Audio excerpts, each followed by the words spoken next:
کیا آپ نے کبھی سوچا ہے کہ آپ کے ساتھ ایک ایسا وجود ہر وقت موجود ہے جو آپ کو بھٹکاتا بھی ہے اور خوف زدہ بھی کرتا ہے؟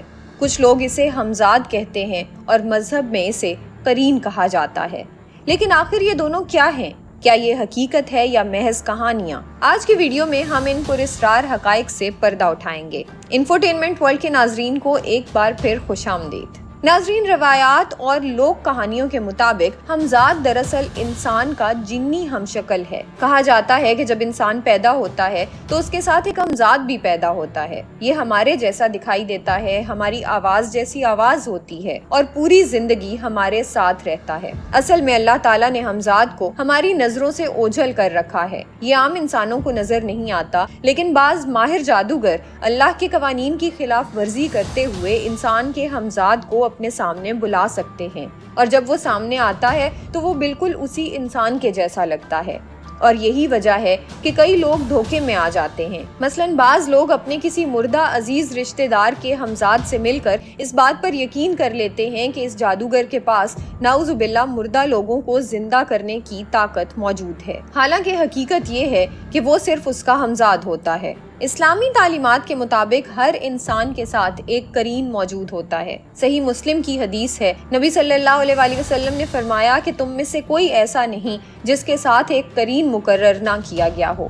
صحابہ نے پوچھا کہ یا رسول اللہ، کیا آپ کے ساتھ بھی قرین ہے؟ تو آپ نے فرمایا کہ ہاں، مگر میرا قرین مسلمان ہو گیا ہے۔ یعنی قرین وہ شیطان ہے جو ہر انسان کے ساتھ ہوتا ہے اور اس کا کام ہے انسان کو برائی پر اکسانا۔ اندرونی وسوسے، برے خیالات اور غلط طرف مائل کرنے والا اکثر یہی قرین ہوتا ہے۔ یعنی ہمزاد زیادہ تر لوک روایات اور کہانیوں میں پایا جانے والا تصور ہے، جبکہ قرین قرآن و حدیث میں واضح ذکر شدہ حقیقت ہے۔ 1960 کی دہائی میں انڈونیشیا میں ایک عجیب و غریب کھیل مقبول ہوا۔ آپ نے ایک امریکی بورڈ گیم UEG کے بارے میں ضرور سنا ہوگا، جس کے ذریعے لوگ روحوں کو بلانے کی کوشش کرتے ہیں۔ انڈونیشیا میں اس کھیل کا ایک الگ ورژن تھا۔ اس میں ایک کھلاڑی ایک سٹک پر بندھی ہوئی پینسل پکڑتے ہیں اور کچھ مخصوص الفاظ پڑھتے ہیں، اور اس کے بعد ایسا لگتا ہے کہ کوئی اندیکھا ہاتھ اس پینسل سے کچھ لکھ رہا ہے۔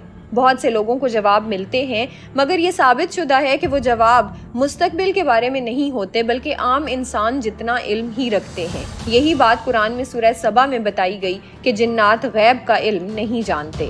اس کھیل میں بعض لوگوں نے اپنے مرے ہوئے رشتہ داروں سے بات کرنے کی کوشش کی۔ کچھ نے دعویٰ کیا کہ انہیں ایسے راز بتائے گئے جو صرف وہ اور ان کے مرے ہوئے عزیز ہی جانتے تھے، لیکن حقیقت میں یہ جنات کا دھوکہ تھا، نہ کہ مردے کی روح سے کوئی رابطہ۔ ایک اور واقعے میں ایک امام نے یہ کھیل مسجد کے اندر کھیلنے کی کوشش کی، جس کے بعد وہ شدید بیمار ہو گئے۔ یعنی یہ جو بھی چیز تھی وہ مقدس جگہوں میں داخل نہیں ہو سکتی تھی۔ قرآن میں ذکر ہے کہ جادوگر اور جنات ایک دوسرے سے فائدہ اٹھاتے ہیں۔ شروع میں جنات جادوگر کا حکم مانتے ہیں، لیکن بعد میں وہی جادوگر کو اپنا غلام بنا لیتے ہیں۔ اکثر جادوگر انجام میں پاگل ہو جاتے ہیں، یا اندھے ہو جاتے یا ہلاک کر دیے جاتے ہیں۔ ایک مشہور واقعے میں ایک شخص پر بیک وقت 6 جن قابض تھے، اور ان سب کی زبانیں الگ الگ تھیں۔